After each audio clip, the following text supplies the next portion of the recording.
Perfect. Looks like we've got a few people now, so happy to kick off. Morning everyone. Thanks very much for joining. We're joined today by Rory and John from Flotilla, who will be sharing a practical guide on the commercial benefit of measuring your carbon emissions. And it'll include a step-by-step guide on the process and then loads of case studies across a range of BGF sectors.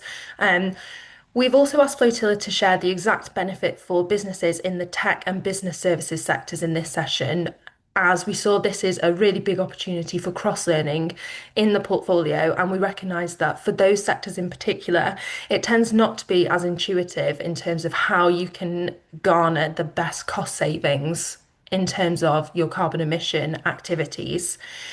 From our perspective at BGF, measuring emissions demonstrates your ESG maturity to a future private equity or trade buyer. And it also provides the opportunity for you to find cost savings. And this is why we wanted to invite you all to this webinar.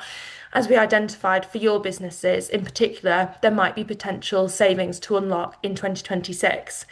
And for your businesses, this will also be helpful for you to improve your annual ESG assessment score this year, which will be in your exit materials for future investors.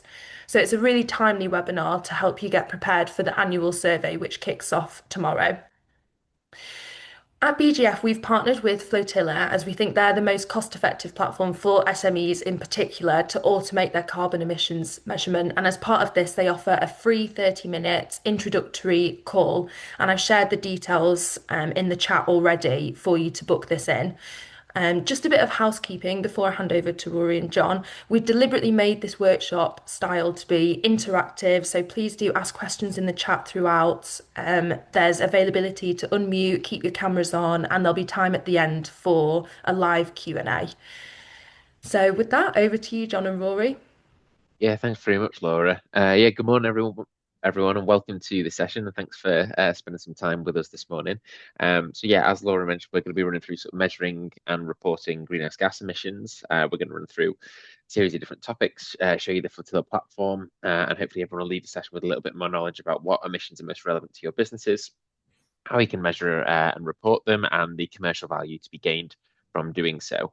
So just to introduce ourselves before we kick off, I'm Rory. I'm a sustainability consultant at Flotilla, and I work directly with our clients to support them through their data ingestion and reporting within our platform, and then sort of progressing this to move forward to compliance, to developing a decarbonisation strategy, and to really sort of seeing the value from their all their work on ESG. And I'll pass you over to John now. Thanks, Rory. Thanks, Laura. Thank you so much to everybody for joining the session. We really do appreciate it, particularly at the start of a new year. I'm John, the founder and CEO at Flotilla.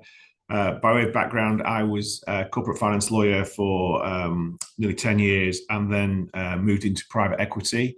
I sat on advisory boards, investment committees, and management committees, and various company boards as well of investee companies.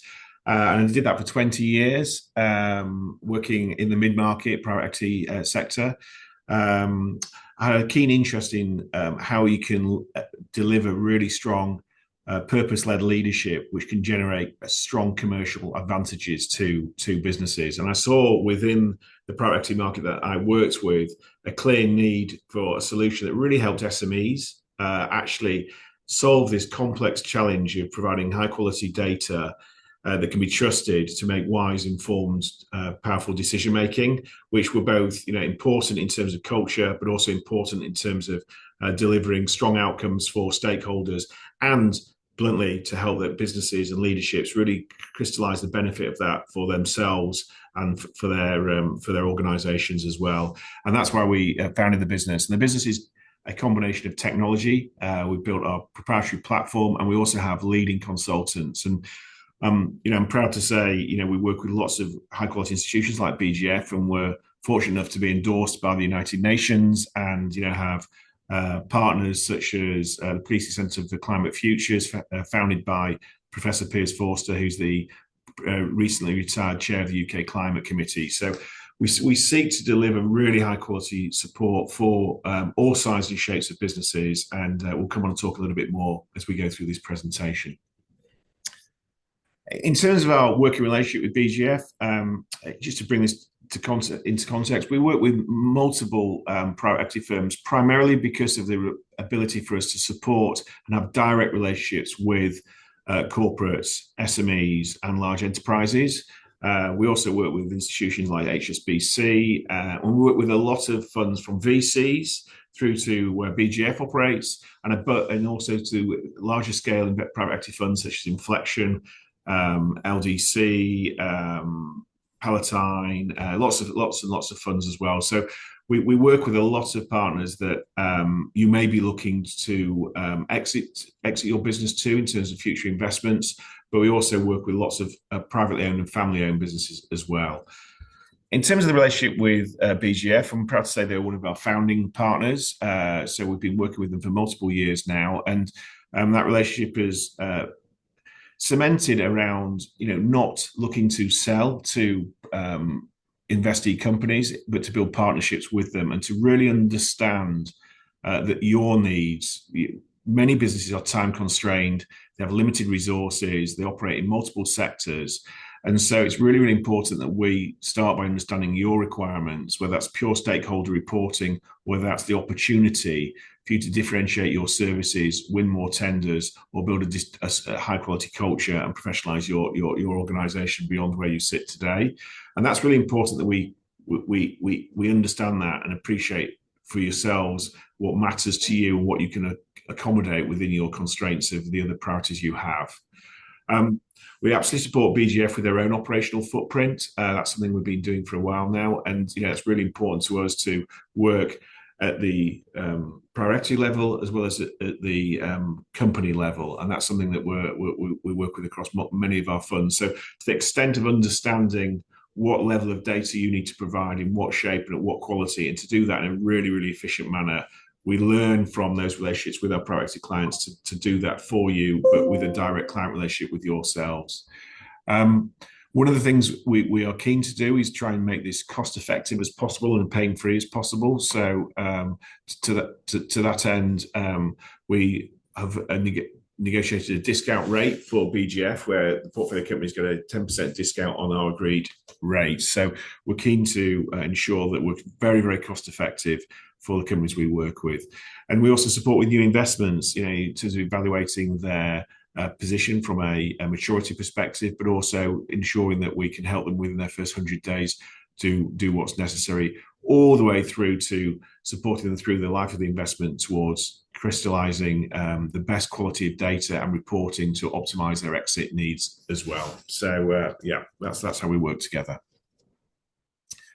In terms of our experience, it's worth saying we're sector agnostic. My private equity experience is sector agnostic. I've sat on technology boards, business service boards, healthcare boards. I've sat on retail boards and consumer boards. And it's really important that we have that broad spectrum to take the best learnings across sectors, but also drive that through to having deep understanding of what's needed within the specific sectors you operate in. So whether that's around working in the built environment and needing to comply with frameworks, or you work in the public sector and you have to meet certain standards for tenders, whether you're caught by compliance, or whether you're within a sector where you're needing to provide high quality data to optimize your opportunity to protect your revenue and drive that. And that often happens in healthcare sectors, public sectors as well, but also in technology, with companies like Microsoft demanding this level of information now. We work with all sizes, as I mentioned. So Sumo is a £1 billion technology business that we've been working with for multiple years, but we also work with small technology businesses that have 3 people working at home with no office, who are also looking to provide the necessary information. We have specialists in high growth businesses. So, we've worked with companies like JMG, which is an insurance business, made 55 acquisitions within 5 years.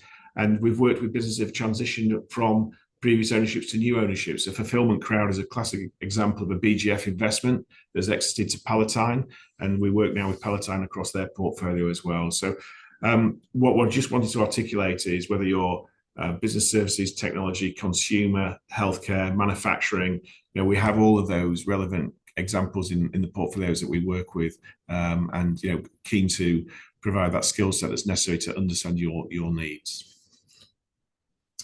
In terms of today, we will sort of touch upon a little bit around, why BGF like working with us and why we're successful in working with lots of SME companies and helping them through their journey, but also to bring to life the what's required to meet your specific needs.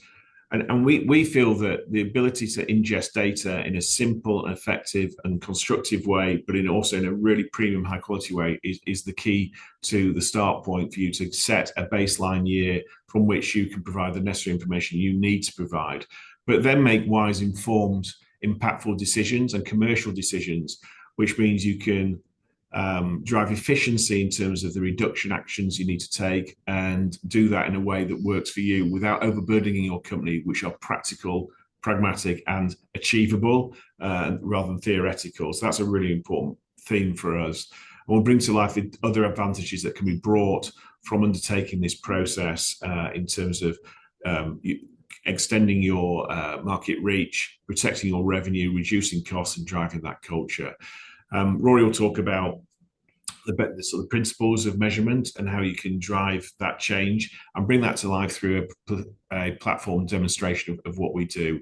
And then finally, we'll come on and talk about specific examples and case studies which hopefully will feel relevant and appropriate in the context of your markets and your sectors, and highlight that this is intrinsically linked between ESG and value creation and business resilience. And that's where we at Flotilla, through our backgrounds of sitting on boards, running technology businesses, sitting on healthcare investments and retail businesses and manufacturing businesses, we built this looking at it through your lens.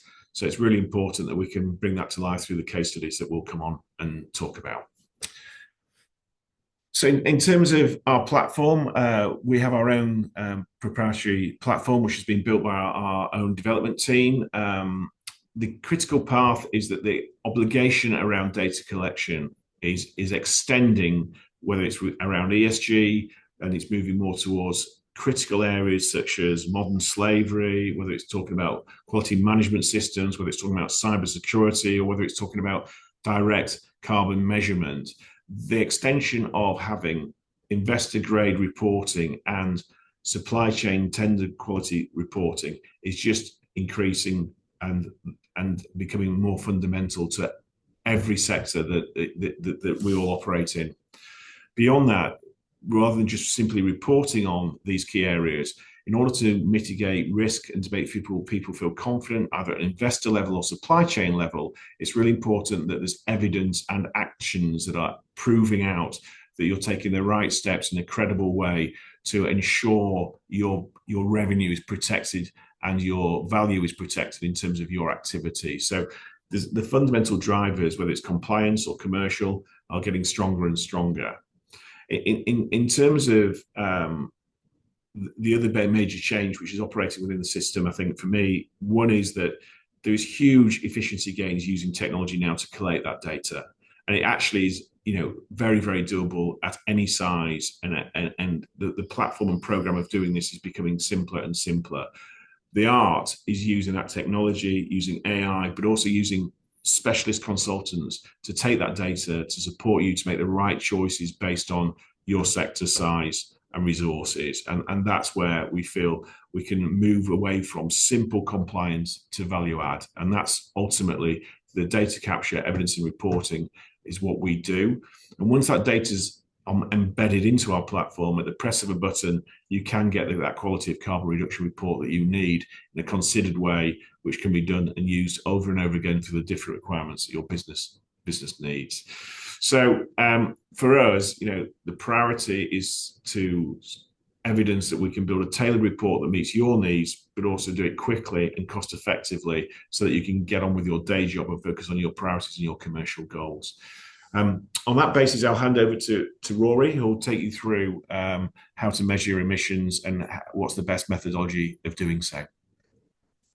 Yeah, thanks, John. That really sets the scene nicely. And now we're going to look forward and look at measuring your carbon footprint and measuring in terms of ESG in a more practical sense. So when we talk about measuring your emissions, we're talking about measuring all the emissions in relation to business activities. And pretty much all business activity generate greenhouse gas emissions of some form. There are obvious emission sources, such as the electricity that's used in your buildings or from driving to see a client. And then there are less obvious emission sources that you might not be aware of until you do a carbon accounting exercise, such as the emissions from your purchased insurance or from the energy used by your staff when they're working from home.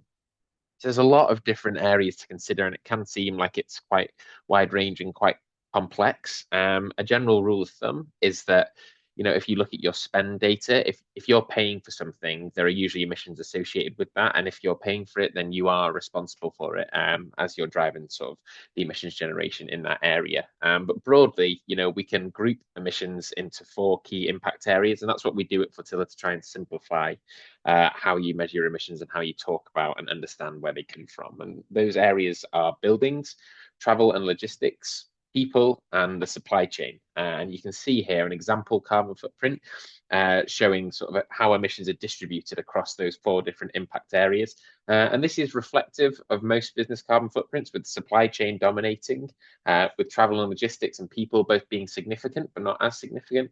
And then buildings tend to be the smallest, but it's not the case for every business, as every business is different in terms of their operations and thus their emissions. So in terms of measuring your emissions, that's it from a sort of a basic level. We're now going to go forward and look at how you measure emissions in terms of how it's spoken about in international best recognized standards and best practice when it comes to carbon measurement and carbon accounting. So we have what's called scope 1, 2, and 3 of emissions as defined by the Greenhouse Gas Protocol, which are the globally recognized standard for carbon measurement. And this is basically how they break down an organization's emissions into these 3 different areas. So scope 1 is just the fuel burned in your company-owned assets. So that's gas in boilers or fuel used in company vehicles. Scope 2 is just your purchased electricity. Most of the time, it's just purchased electricity for an organization, but you can also have purchased heat and steam or heating and cooling if that's applicable to your organization. But for most UK businesses, it's just electricity. And then finally, we have scope 3. So this looks at everything else up and down the value chain, both upstream from purchased goods and services, business travel, employee commuting, waste, and any other assets leased by the company. And then downstream emissions are mostly product related, looking at emissions relating to the production, the use, and the end-of-life treatment of any products that you might produce and sell, as well as emissions related to investments, if you have any, and franchises, if you run that kind of business model. So you're probably, as a group of tech and business services businesses, looking at this and thinking a lot of those scope 3 categories aren't applicable to my business or wouldn't apply to a tech or a business services business. And that is correct. So what we see, unless you manufacture and ship products, unless you make investments or you do run a franchise business model, your scope 3 emissions are mostly just upstream, and this really makes it a lot simpler to calculate. So it still looks like a lot of work, a lot of different areas to consider. So that is why at Flotilla we look at it in a slightly different way and looking at it in terms of impact areas as opposed to looking at the scopes of emissions. So we will measure your emissions in terms of the scopes, because that's what you need to do to be compliant with global best practice, but we also group it in terms of these different impact areas. And to explain a little bit more about what these are, so we have your 4 impact areas, of the first being travel and logistics. So business travel is the biggest area of impact for many professional services businesses, as well as the supply chain. And our platform will take the data available in your business systems and calculate a footprint. So you can sort of focus on implementing strategies to reduce emissions associated with these areas. But when it comes to travel and logistics, all emissions relating to your company's business travel, such as flights, trains, taxis, and any emissions from any items that you've had couriered to you from either clients or suppliers, or that you have couriered out to your clients, if relevant. That's not always a relevant area. And the data required here is just typically expenses for your smaller spends, such as mileage claims in staff-owned vehicles or train tickets. And then we have travel booking systems capture a lot of the larger spends, such as any international travel or hotel stays. So spend and expenses data captures everything to do with travel and logistics. So it's quite simple to measure there. Then we have the people impact area. So this is all the emissions that relate to your staff, such as their commutes to and from work, and relating to their energy use when they're working from home. And the data required here is collected via an employee survey, where staff sort of provide the commuting distance, the transport mode, and the number of days in the office and at home per week. So it's a survey which takes about 5 to 10 minutes, and it can be run every other year is usually the best recommended guidance, and that will capture all the emissions in relation to your people as well. So again, very simple to measure. Then we come down to buildings. So this is basically all emissions relating to your company's locations, usually offices, but not always. And this includes energy and water use and any waste produced on site. And the data here is typically found in bills from your utilities and waste providers, or from landlords if you're in a serviced office. But if you're in a serviced or shared office and this data is unavailable, which is the case for a lot of businesses, particularly small businesses occupying smaller spaces in a WeWork, for example, then estimates can be made for this your buildings data based on your office size. So that's buildings. The data coming largely from spend coming out of your bills. And then finally, we have the supply chain. So this is all of your emissions relating to your company's procurement of goods, such as laptops or office chairs, and services, ranging from advertising and marketing to insurance providers to your software providers or your cloud storage models, anything like that. And again, the data required here is all spend data, typically found in your procurement or your finance systems, and can be pulled automatically by connecting the Flotilla platform to your systems using the Flotilla API. So what you can see here is a collection of 4 different areas that if you are a tech or a business services business, then the likelihood is that pretty much all of your emissions are going to be captured within these 4 impact areas. And a lot of the data, as was explained, can be found through your spend and in your finance system. So what seems like a large amount of data to collect when you're looking at through scopes 1, 2, and 3 and all those different categories gets filtered down into sort of a much more simple data collation exercise. And then it also makes developing a strategy around decarbonisation a lot more simple when you can just consider sort of 4 key focus areas and develop strategies within those to work to reduce those emissions, to find the cost savings, which often come hand in hand. So we're just going to go forward now and look at the Flotilla platform and see sort of how we measure emissions within there. And while I pull this up, it's probably a good time to just take any questions if there've been any or anything like that. So yeah. Thanks, Rory. No questions in the chat so far, but if anyone wants to come off mute or if anyone wants to pop any questions in the chat, feel free to do so now. And we've also got loads of time at the end if you want more of a one-on-one chat. So Kimberly from PMC said, would we be responsible for measuring where employees are working at our customer sites? So in terms of, you would measure their commute or if it's deemed business travel to get there. But in terms of their emissions when they're actually on site, then no, I don't think so. It depends on the nature of the work they're doing on site. Expand a little bit more about what kind of work your employees are doing on customer sites, or are they working in their offices, for example? Yeah, hi Rory, it's Kimberly. There's a variety. So bread and butter would be sort of meetings, but we do have a number of employees that will be based there for different customer sites for specific projects. So we've got a number of software testers, for example. Some of them will be based doing the software testing at the customer site because they prefer to do it at their location rather than in one of our offices. So they will be sort of working on behalf of the end customer, but obviously they're paid by PMC. Yeah, so you wouldn't measure the emissions in relation to their work on their site, then, because the general rule of thumb can be sort of that if you say they were going to work on a customer site and you were renting out a part of their office or renting a desk or something for them to work at, then if you paid for it, it tends to be your responsibility. But since they're just going to visit as part of the service, the emissions associated with their work will be captured in your customer's footprint. So you wouldn't need to associate their emissions when they're on site, but anything to get to them, so the commute, how they get there, then you'd just measure the emissions associated with that instead. Lovely, thank you very much. It'd probably flip, Kimberly, from business travel from commute to business travel in a way, wouldn't it? And so I think there's a rationale about the journey piece, but there's also a rationale about whether they're using your equipment to optimize that testing, and that would be caught anyway. If it was their equipment, it wouldn't be caught. So yeah. Okay, yeah, we definitely have some that are just commuting, and some is just business travel. So we tend to have some long-term assignments. It does get a bit more complicated. So yeah, that's really helpful. Thank you. Okay, cool. If there's no other questions there, we can jump in and have a look at the platform now.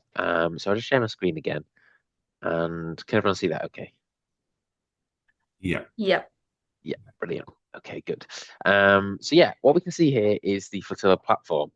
So this is a dummy account that we've set up just to show sort of what it might look like when the platform's full of data. But what you agree with when you first log in is a dashboard. The dashboard basically will show you your carbon footprint broken down by the 3 scopes, as discussed previously, but also broken down by your impact area. And it's a great way of just sort of getting a summary of your emissions in the most recently measured year for anything like quick tender requests and things like that, or sort of reports that you'd like to send out to suppliers, to clients, or anyone who's asking for that data, really.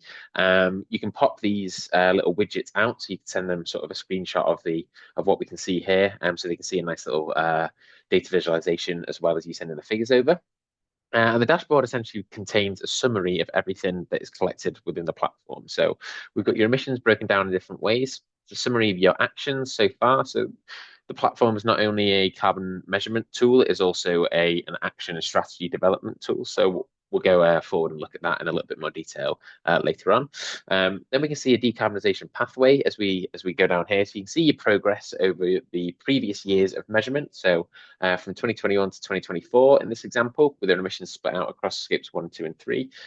You can also see your progress in reference to your targets. So we've got a near-term target to reduce emissions by 50% by 2030 for this organisation, and then a net zero target of 2045 for this organisation. And what you can see here is the decarbonisation progress in line with those targets. So you can see how you're doing, whether you need to sort of accelerate or whether you're sort of ahead of schedule towards those near-term and the long-term targets. And what you can see here is you can see that the bars sort of stagger down as we come towards 2030, and then it flatlines afterwards. So these sort of future prediction bars. And what this is this is the platform estimating your future carbon footprint based on the actions that you've got in your action plan already. So whatever you've got in your plan has an estimated carbon saving, which I'll come to show you an example of a little bit more in the future, and based on the timeline for the completion of that action. So you can see here, this customer has got actions in their plan up to 2030. So you can see they're going to achieve carbon reductions going out to 2030, but also they can see a bit of a gap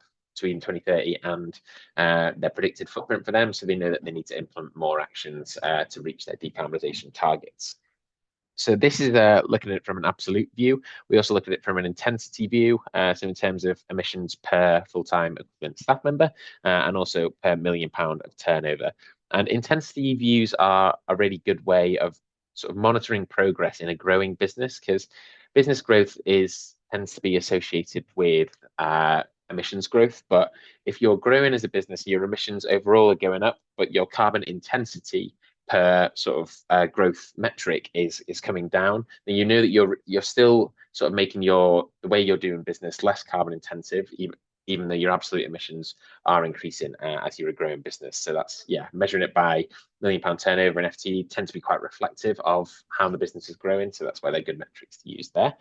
And then finally we have Rory, I was just going to add, and that's aligned with science-based targets as well, which I think is a really important theme, because I think a lot of boards are very nervous in growth businesses that they can't meet the requirements as expected. So to actually have these KPI metrics, which are recognised in terms of science-based targets, is a really important barrier of education that boards need to understand, because it does allow you to meet goals in an achievable and commercial way versus, setting a bar that's unattainable. So I just wanted to sort of highlight that theme. Sorry, Rory, to interrupt. No, thanks, John. Yeah, absolutely. That is aligned with sort of best practices, as you can see with the little flag there. And then finally, just at the bottom of the dashboard, you have your footprint by location. So just looking at all your different commuting and energy use by office, so you can know where needs to be prioritised in terms of decarbonisation in those areas. Your emissions hotspots of your business overall, so a quick view of what are the most emissions intense areas of your business. So for this example, it's commuting by car, and then company owned sort of fleet vehicles in terms of travel. And then we have a view of data quality as well. So each year our clients work with us, we'll encourage them to move forward and progress in terms of data quality, because quality data leads to better insights and leads to better decarbonisation strategy development. So we'll always be looking to improve data over time, whether that looks to be moving from spend towards more activity data once it becomes available, or whether that looks to be sort of engaging your suppliers to ask them for their carbon footprints over time, so you can start to replace again that spend data. We'll always be looking to bump you up in terms of data quality. So basically, so we can just gain more insight into what's how we can reduce your carbon footprint further. And also quality data also leads to more commercial insights as well. And then we have a survey response rate, and that is just in relation to your commuting survey, which I'll talk through shortly as well. So the dashboard is a basic summary of everything within the platform. If we come down to look at the data section here, what you can see is your data periods over the last sort of all of the submission years previous. So you can go back and have a look at dashboards for your previous years. But you can also see sort of how you're getting on in the existing year. So you can see your carbon footprint of the data that's entered so far, the data quality, what's been completed in terms of your submission along here, and then some data quality improvement suggestions here as well. We also look at data period variance year on year. So that is the key way of knowing whether you're submitting like-for-like data year on year, because we'd expect it to be roughly similar. For example, energy consumption in an office shouldn't vary too much year on year. Hopefully we'd see it coming down with some initiatives to improve efficiency and things like that. So if we see a big variance, we tend to know that that's a flag for just a question and see if we can make any improvements there. In terms of how the platform works, so at the start of each data period, you get asked a series of questions about your business model, essentially. And in this way, and how you respond to these questions informs what data the platform collects. So for example, we'll ask you, do you own any vehicles? If you ticked yes to that and then give us the details on those types of vehicles, when it comes to collect data, we're then going to ask you for your mileage in those different types of vehicles. So we'll be asking for your diesel mileage and your petrol mileage, because that's what's been we know that data exists and that's relevant to your company. But if you didn't have any fleet vehicles and you take note of that, then you're not going to get asked for that data. So in the way that you respond to those general questions, the platform will then tailor its data collection needs to your requirements. So you're not looking for any data that isn't there, and you're not sort of gathering anything that's not necessary or relevant to you. And when it comes to collecting data, we collect data across 3 different areas in line with the impact areas. So we look at travel and logistics first, everything from company-owned cars, your grey fleet, which is just staff-owned vehicles, any emissions in relation to your flights, again, just using spend or mileage, anything for trains, and any other business travel in there. So just a few different categories within the travel and logistics area.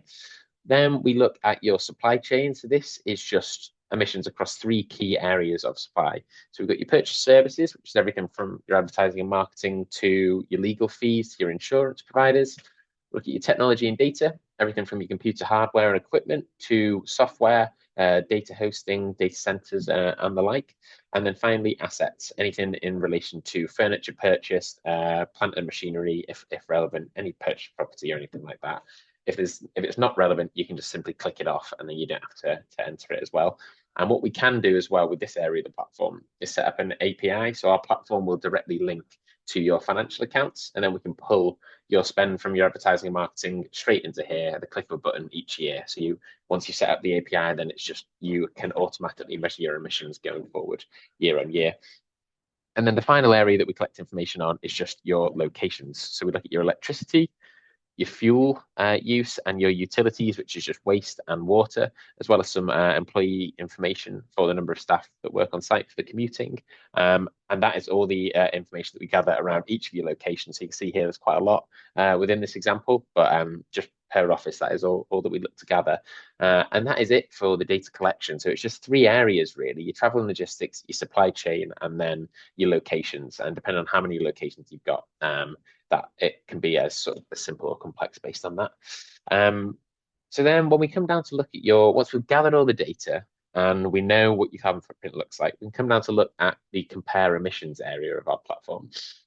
And this is where we can really start to see sort of how your emissions are comparing year on year. So we know that from 2024 to 2025, there's been a reduction across the board in here. And then we can also start to see where the key hotspots are. So we know we've got a lot of emissions in relation to electricity in this area. So what we can do is scroll down to electricity and just slide across. And this is where the action planning comes in.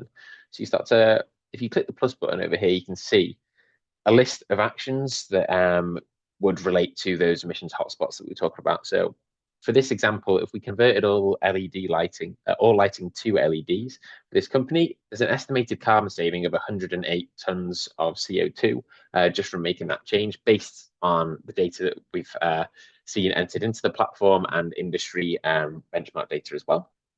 Then you set a start date and a target completion date. So if you set that target completion date out to be done by 2028, then the platform is going to predict that you'll save 108 tons of carbon by 2028. And that is how we do those future estimations that I was mentioning before.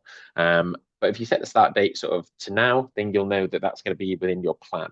And then when you come down to look at the transition plan area, you can see convert all lighting to LED is a to-do at the moment. It'll move into in progress once it's begun. And it'll be overdue if it's past the end of its date, its target completion date, and it's not been marked as complete at that point. So you can see here how you can start to build out a plan, and you can sort of focus it by sort of travel and logistics, supply chain, buildings and people as your impact areas. An area we've not looked at yet is governance. So governance, whilst it doesn't have any direct emission savings associated, this is things like introducing policies, for example, for your travel. So to look at sort of how many people are allowed to go on abroad trips and what sort of class of flight ticket that they take when traveling a certain distance. And so in this way, you can build out your plan to address all the different impact areas and sort of track your progress year on year. You can view this as a list view and a Gantt view as well. So you can see sort of how you're progressing over time in terms of your transition planning. And then I think in terms of the platform, that's pretty much it. And then once you've sort of completed your platform submission, you've built your plan, you'll then also receive a report year on year, just detailing everything within the platform, but captured in a snapshot. It's produced in a PowerPoint format, so you can take slides from this report and put them into your annual reports, your sustainability reports, whatever reporting that you're doing. You can send this off to investors, you can send this off to suppliers, whoever's asking for it. It essentially just contains a snapshot of everything all the work you've been doing in the platform throughout the year, captured on paper, so you can circulate it with ease. And within this, you look at you'll have a GHG emissions summary. You'll look at your emissions, sort of how they've changed over the past few years. You look at your emissions by location across the different areas. And then you'll also get a snapshot of your employee commuting and home working summary as gathered from the employee survey. So you can really get a nice breakdown of where your staff are commuting from, sort of in terms of distance, not in terms of actual location, how they're getting to work, and sort of what initiatives you can start to introduce. So you can see from here, from the data breakdown that you get within employee commuting as an example. We know that there's a lot of emissions coming from staff vehicle travel. And we know that a lot of these are diesel, petrol and hybrid vehicles.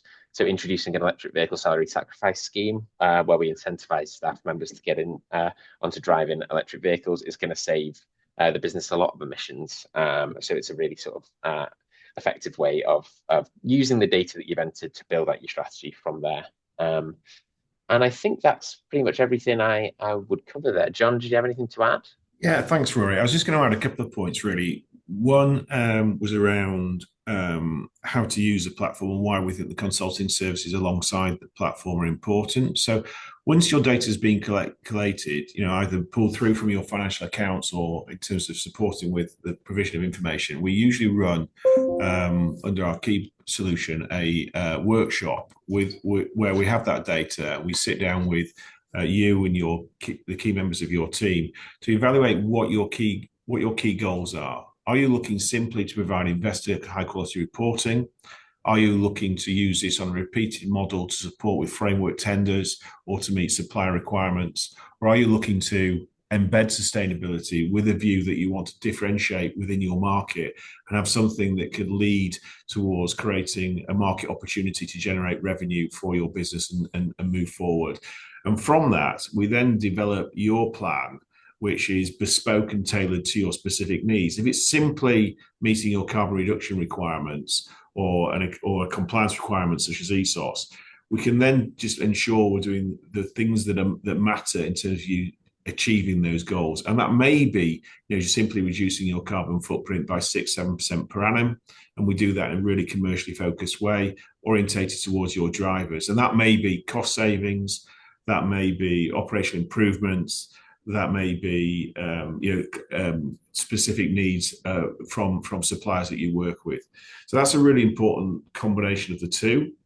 And the other key thing within this platform, I think it's worth highlighting, that you'll see under those impact areas, there'll be different members of your team that could help you as an individual run this project. So you can allocate roles and responsibilities to the person that's responsible for facilities, HR, finance, or procurement. And that enables you to not have this all on your desk. And that's both in terms of data ingestion. So whether that's by office, you might have different people in different offices you want to provide that data, or it may be in terms of responsibility to drive those actions. So the principle here is whether you're an SME with a small group of individuals working on this together, or you're a large global organization operating in multi-jurisdictions, you can work with this platform and with our consulting strategic support to ensure it's tailored to your needs. So I think that's a really important theme, because the other theme here is this is a progress-based platform, and it gives you a pathway to do this on a multi-year basis. You may just need to just get started and collect data for the first year.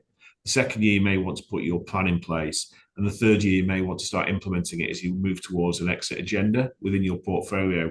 So all of this is completely flexible based on what suits you and your business, your sector, and your resource. So I just wanted to sort of highlight those themes. I don't know whether, Laura, you've worked with the platform as well from a BGF perspective. I don't know whether you've got some reflections as well.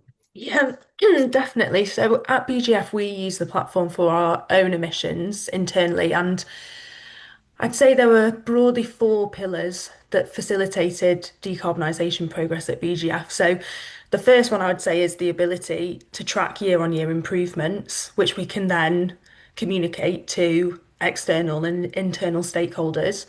Within the platform, you can improve your data quality or add different elements for within the scope. So it's not static. So we've made subsequent data quality improvements once we've had better data availability, and it's helped with our SECR and ESOS reporting as well.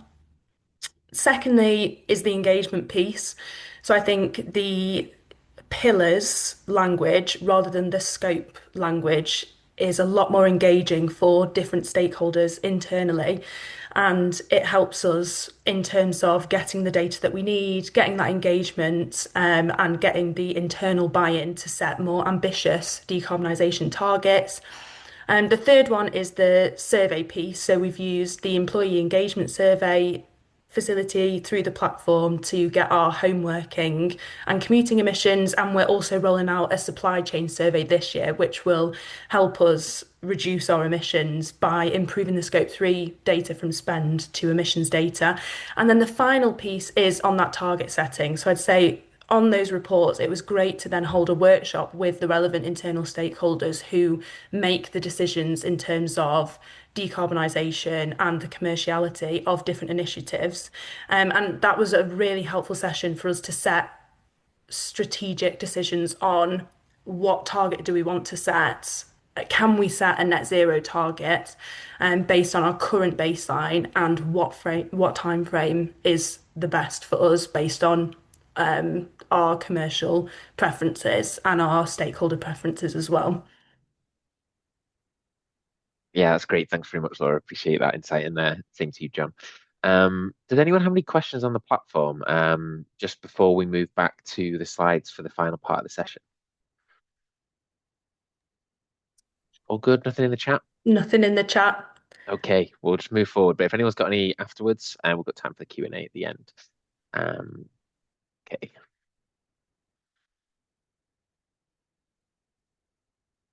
Okay, can everyone see that okay? All good.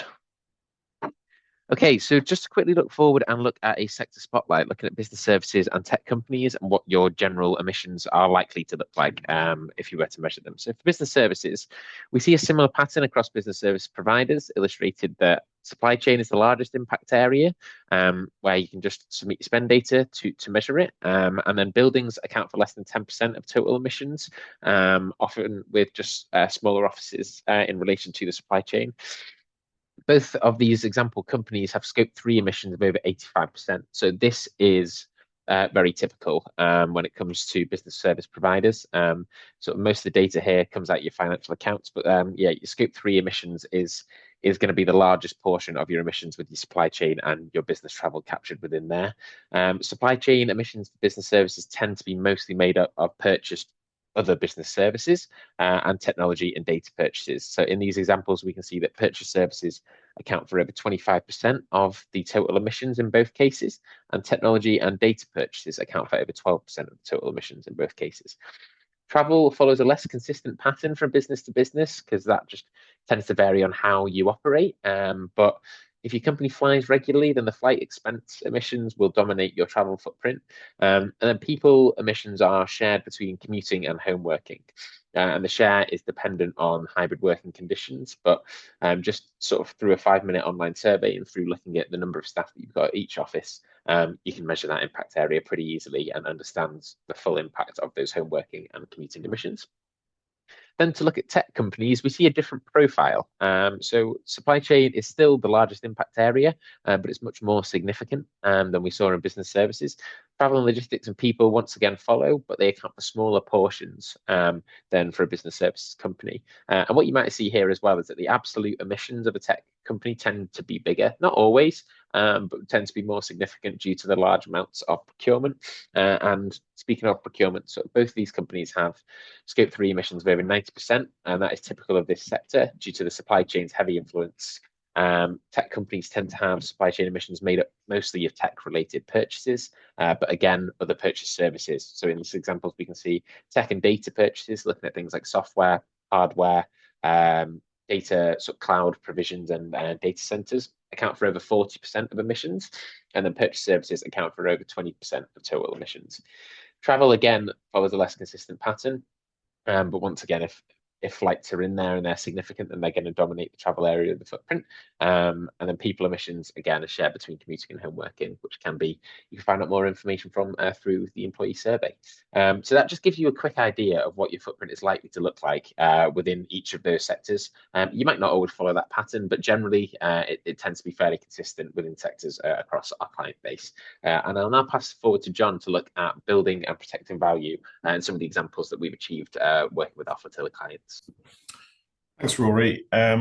Yeah, as mentioned, then in the context of the business we work with, it does vary by sector, by size, by the resource that you have available, and what your priorities are. And it's really, really fundamental that we understand those and the regulatory and compliance environment you operate in. And within every platform within every business, there are nuances that are really critically important to your business. So the platform has the ability to add specific actions. With the consultants we have the ability to look at specific areas where your footprint may be orientated towards, which needs us to apply a specific GHG emissions factor to that, and then inform the commercial lens of how best do we help you reduce your footprint from there. And that is very, very common for us to work with businesses within that framework and tailor the plans to meet your specific needs. In terms of the way we orientate ourselves, the platform measures not just carbon but also cost and pounds, so sterling. So it's really important that we see the financial impacts of decisions that you're making, both from an investment but also from a return perspective as well.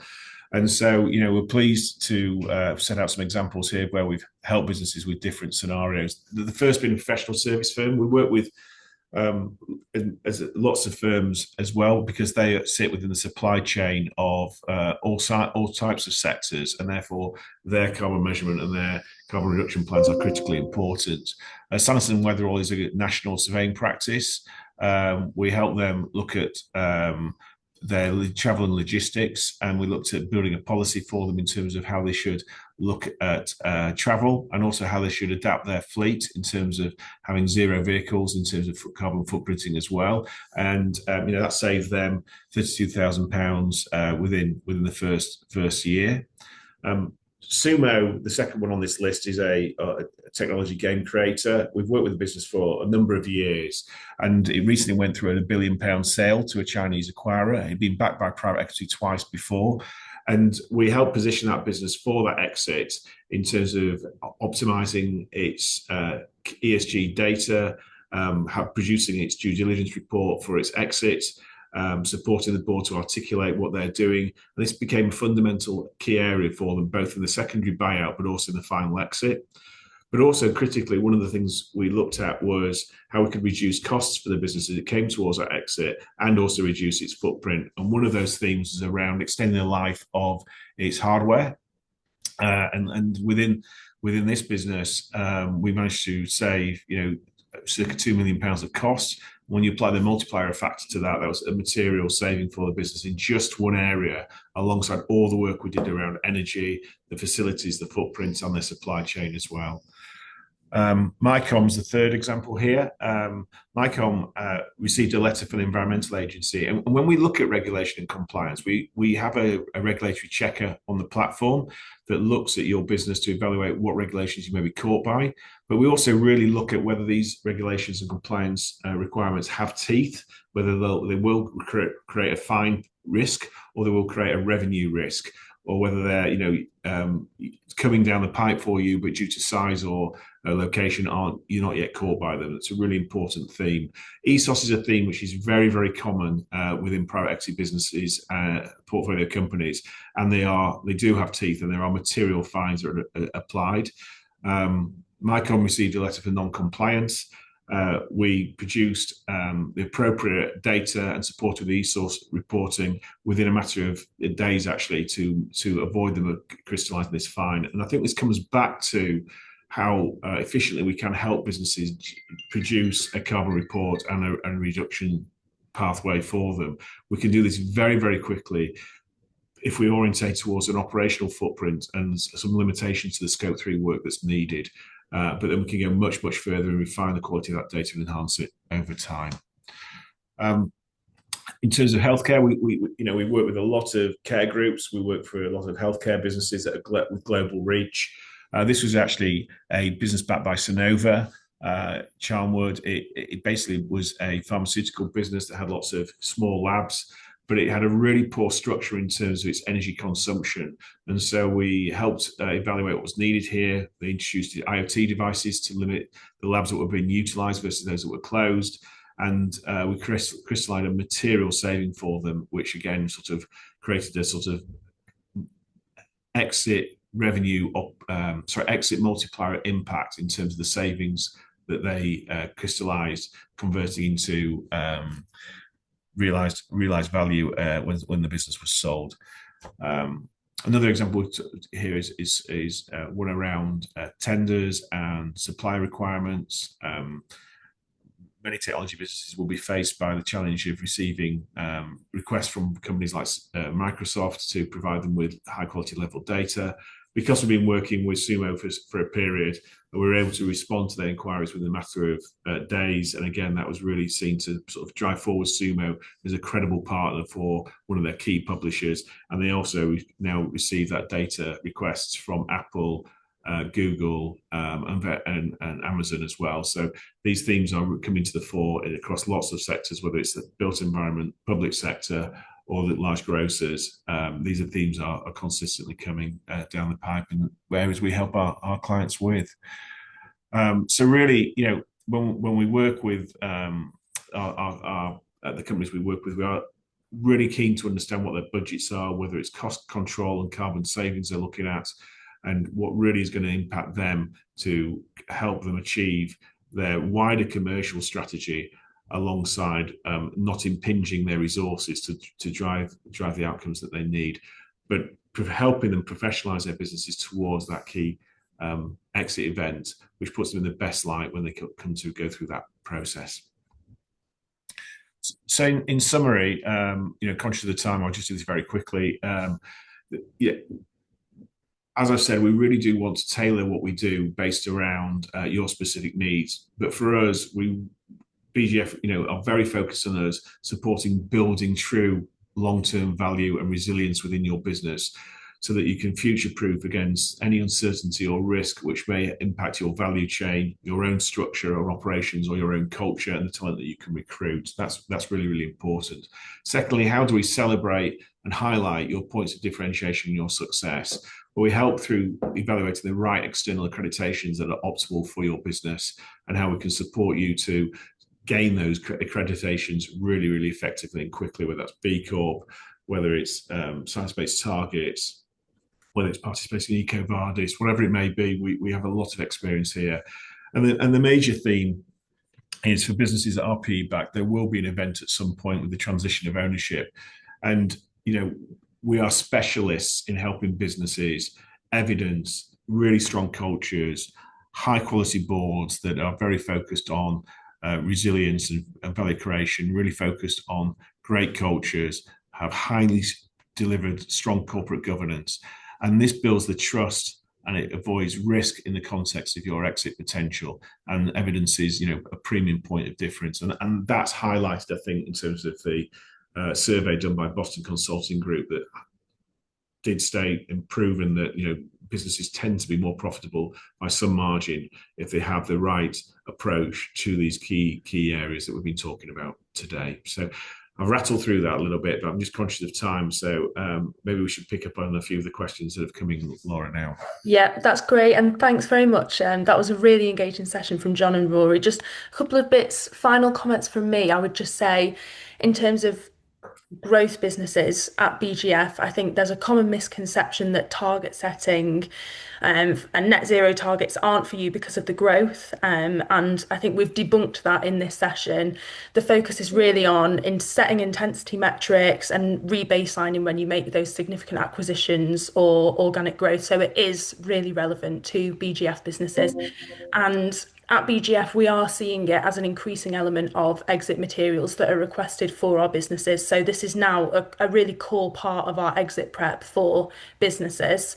And we're also seeing it from a procurement perspective as well as a financial risk analysis for suppliers. At BGF, it's part of our own procurement check going forwards to ask for carbon data. So it's a really big part of making your businesses more resilient, I think.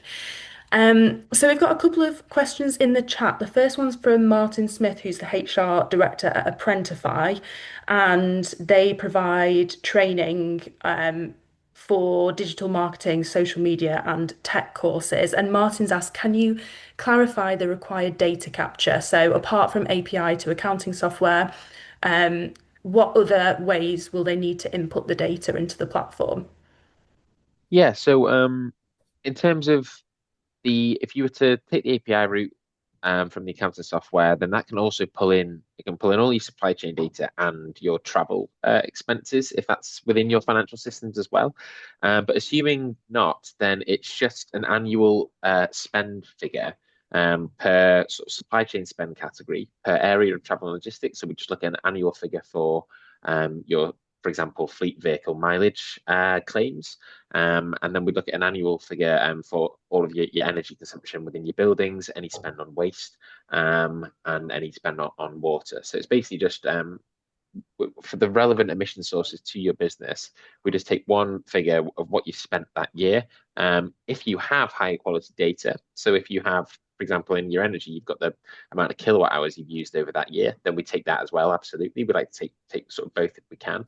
But we recognize that when businesses set out on the first, so the early stages of measuring their emissions, that data isn't always readily available. So the most commonly followed pattern is sort of annual spend data year one, and then we'll give you specific guidance on where we'd like to see better data improvements in the most important categories for years 2 and 3, so we can start to build that picture of your footprint. But yeah, at the moment it's just annual data requested. That's great. Thanks, Rory. And then one more question from Karen, who's the Senior Sustainability Advisor at Sulmara, they provide survey and inspection services to offshore wind specialists. So a bit of a different sector. Karen's asked, their main emitter is chartered marine vessels. So is it possible to capture this data in the platform?